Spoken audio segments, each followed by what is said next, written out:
This video is about making this segmented Christmas tree.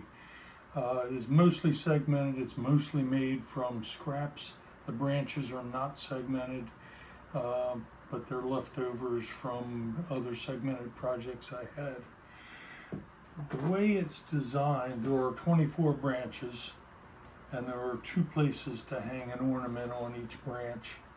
There's a cove in at the end, and there's a cove back further.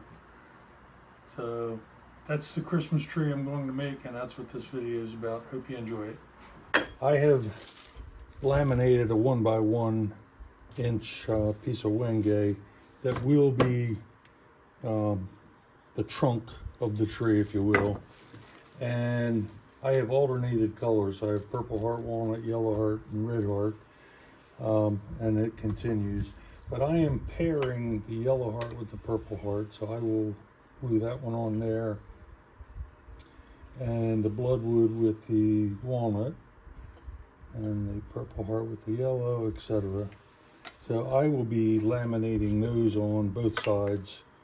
I'm not worried about getting a perfect joint here. I've got a joint every 4 inches because I am going to be down to completely wenge when I'm there, and then I'll come out here and make it round.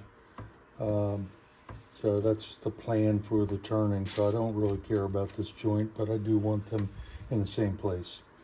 I'll show gluing a couple of them up, but it's pretty simple lamination.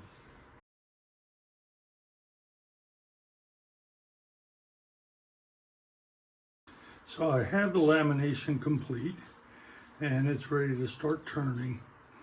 I'm going to start by just trying to make it round with a rough and gouge, and we'll go from there. At this stage, I have a fairly round 1.5 inch long stick.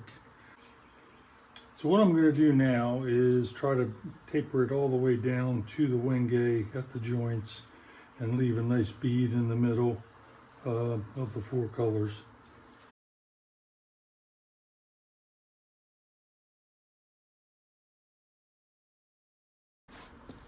So the turning is pretty well complete. I added a 3/4 inch diameter tenon on the bottom to glue into the base. It's 3/4 inch long, 3/4 inch wide.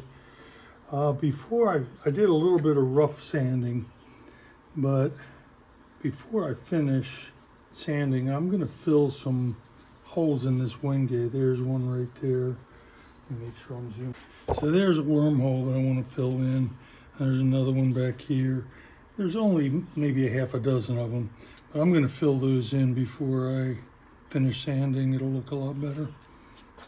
I'm just going to mix up a little bit of this wenge sawdust with tight bond glue and fill the holes using a putty knife and my finger.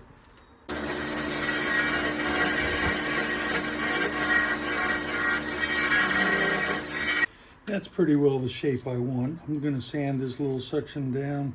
If I go much thinner, it's liable to break. I'm going to cut it off and then round the tip. So I got the clamps off, and I marked this. I went corner to corner on both sides and marked the center and made an indent there. So I'm ready to turn, but I'm going to take it to the bandsaw first and trim away what I can of the corners. I can reuse them for something else rather than just trying to turn them off. So after cutting the corners off and mounting it, it looks like it's turning pretty true. So we must have the centers pretty close to each other. I'm going to start off by just making it round by using a rough and gouge.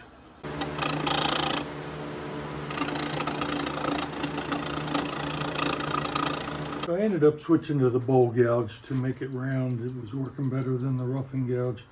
I put a nice little cove in here. I'm going to round both these edges. This will be the top.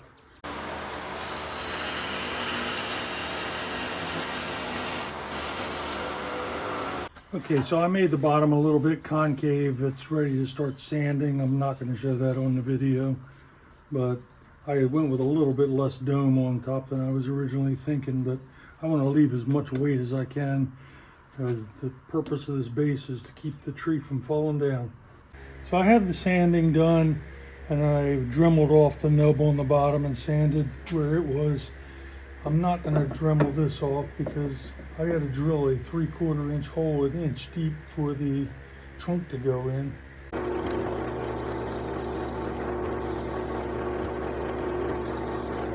Let's go.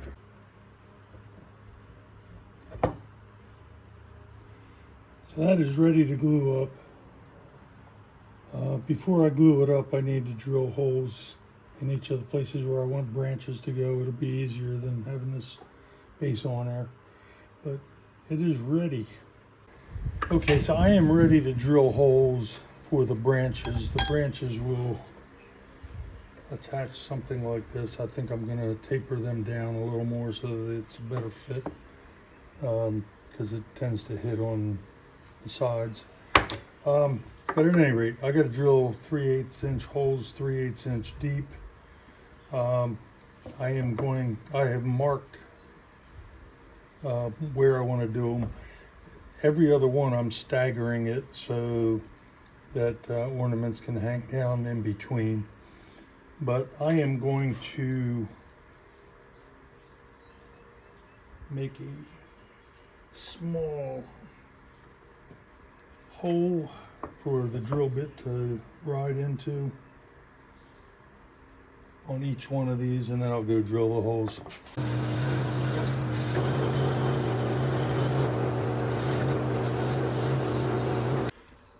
So I am making branches for the Christmas tree, and this is the shape that I'm going with. Each successive layer gets an inch or an inch and a quarter shorter. This is the third layer up from the bottom, so it's about 9 inches. I keep the first one that I make for that layer as a pattern, but first I got to turn this around, and I'll show the turning.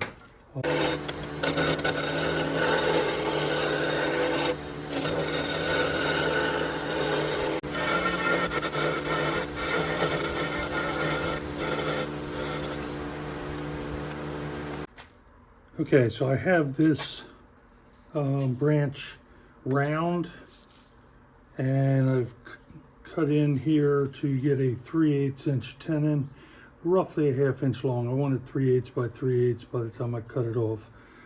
So then I just lay this pattern on here. I'll mark the center of those and the end, and then somewhere down there. So what I need to do now is create this cove and this cove, and another cove on the end, and basically taper that down to the tenon, like this one is.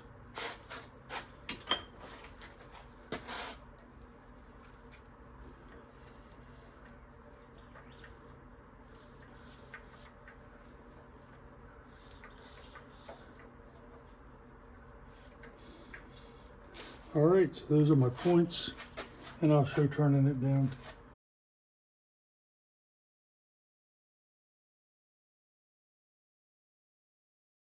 Okay, turning is complete other than making the cutoffs a little bit deeper.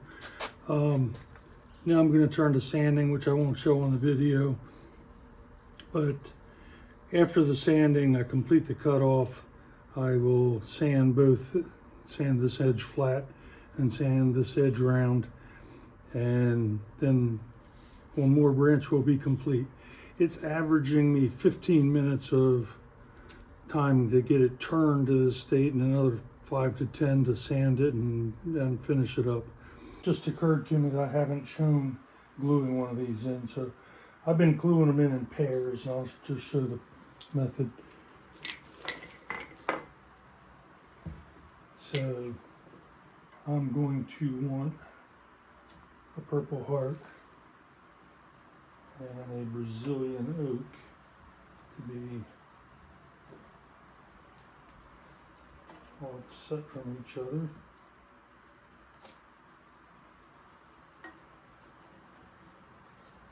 So they all fit.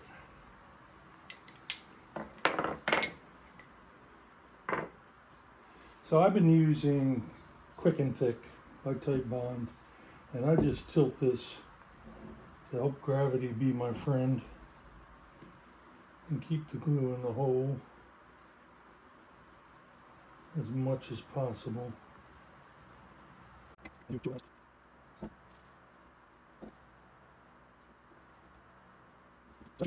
All the branches of the Christmas tree are glued in. What's left to do is I need to do a little bit of light sanding where I got some glue spots. Then I'm going to spray, use spray lacquer as the finish.